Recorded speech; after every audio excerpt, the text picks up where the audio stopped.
Hello and welcome और welcome back to door to divinity 805। आज की वीडियो में आपका बहुत बहुत स्वागत है। मैं आशा करती हूँ आप सब बहुत अच्छा कर रहे होंगे। तो आज का जो वीडियो है वो ज़ोडिएक साइंस एक्वेरियस के लिए है, यानी कि अगर आपकी कुंभ राशि है तो आप इस वीडियो को देख सकते हैं। आज हम देखेंगे कि 23 जून से लेकर 29 जून के बीच में आप लोगों के लिए क्या मैसेजेस हैं, और हम इस रीडिंग को करेंगे 2 कार्ड्स सबसे पहले प्रेडिक्शंस के लिए लेके और 1 कार्ड एडवाइस के लिए लेके, ठीक है। तो रीडिंग स्टार्ट करने से पहले मैं बोलना चाहूँगी कि एक जनरल रीडिंग है, इसलिए प्लीज़ उन्हीं मैसेजेस को लीजिए जो आपसे रेजोनेट करते हैं। एंड अगर आप चाहें तो रीडिंग के पहले इस वीडियो को पॉज करके ये इंटेंशन भी सेट कर सकते हैं कि ये रीडिंग आपके लिए एक्यूरेट हो, क्योंकि मैं ऐसा मानती हूँ कि टैरो एक म्यूचुअल एफर्ट है। अगर आप वहाँ से इंटेंशन सेट करते हैं और मैं यहाँ से इंटेंशन सेट करती हूँ तो ये रीडिंग आपके लिए एक्यूरेट होगी। बिना किसी देरी के अब हम देखते हैं कि आप लोगों के लिए क्या मैसेजेस हैं।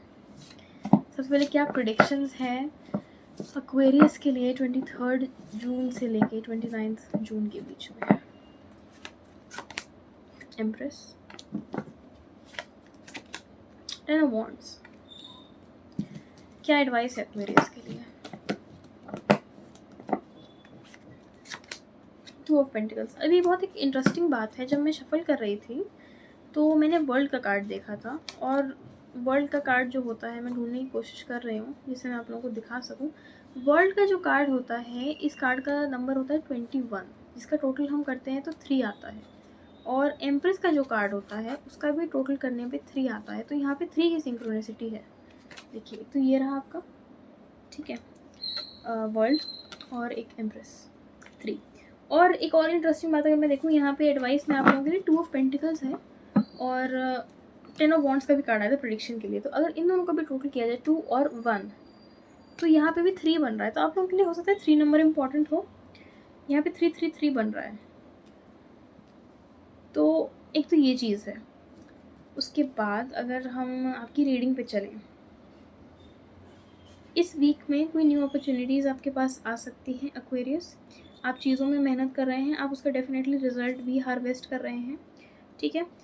एम्प्रेस की एनर्जी जो है ये अबंडेंस की एनर्जी है, हार्वेस्ट की एनर्जी है। जो नया नया जब फसल उगती है, जब फसल काटी जाती है, ये वो वाली एनर्जी है कि आपने पूरे साल मेहनत की है, आपने बीज भी बोया है, आपने अपने फसल उगाई भी है, आपने पानी भी दिया, आपने सब कुछ किया है, और अब वो फसल काटने का टाइम आया है। तो हो सकता है कि ऐसी कोई मेहनत जिसमें आपने काफ़ी समय तक कंसिस्टेंटली एफर्ट डाला है, वहाँ पे आपको अब फसल काटने का टाइम आपका आ चुका है। इसके अलावा मुझे ये भी फील हो रहा है कि आपको इस टाइम पे कोई डिवाइन चैनलिंग हो सकती है, कुछ आप डिवाइन डाउनलोड्स कर सकते हैं, ठीक है। हो सकता है आप एक्सपैंड कर रहे हैं, आगे बढ़ रहे हैं, कुछ न्यू एनर्जी हो यहाँ पे इन्वॉल्व। और ये वाली एनर्जी जो है ना आपकी, मतलब कुछ अबंडेंस की जो एनर्जी है वो आप सिर्फ आप तक ही नहीं रही है, आपके आसपास के लोग भी नोटिस कर रहे हैं, मुझे ऐसा लग रहा है। क्योंकि देखिए यहाँ पे ना आसपास फूल है और इनके कपड़ों में भी फूल ही बने हुए हैं, अगर बहुत ध्यान से हम देखें तो। इसलिए मुझे ये चीज़ फील हो रही है। अगर मैं 10 ऑफ वॉन्ड्स की बात करूँ तो यहाँ पे थोड़ा सा मैसेज डिफरेंट आ जाता है। हो सकता है आप लोग थोड़ा सा ओवरवेल्म हो जाए। देखिए, अगर आपने बहुत मेहनत की है तो ऑफकोर्स ओवरवेल्म होना तो मतलब एक आम बात है। बट अगर आप ओवरवेल्म हो रहे हैं किसी चीज़ से, अगर ये सिर्फ एग्जॉस्टन नहीं है, अगर ये बर्नआउट है या और कोई रीज़न है, तो आप अपने आप को रेस्ट दीजिए, अपने आप को आराम दीजिए, अपने आप को प्रायोरिटाइज़ करें। और दूसरी बात एक ये भी है कि ये एक कनेक्टेड मैसेज भी हो सकता है कि आपने किसी चीज़ के पूरे होने का इतना इंतज़ार किया है कि अब आप थोड़ा-सा बर्नआउट होने लगे हैं। तो अगर ऐसा है तो मुझे लग रहा है कि कुछ अच्छा रिज़ल्ट यहाँ पे आ सकता है।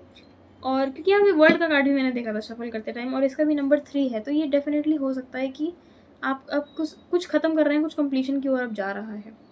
अगर आप लोगों के लिए एडवाइस देखी जाए तो एडवाइस है 2 ऑफ पेंटिकल्स, कि आप लोग अगर कुछ ज़्यादा अचीव करना चाह रहे हैं तो आपको शायद हो सकता है कि एक बार में 2 चीज़ों को करना पड़े।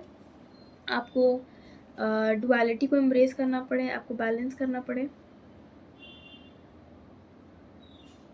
आपको थोड़ा-सा हसल-बसल करना पड़े, एक साथ 2-3 चीज़ों को मैनेज करना पड़े।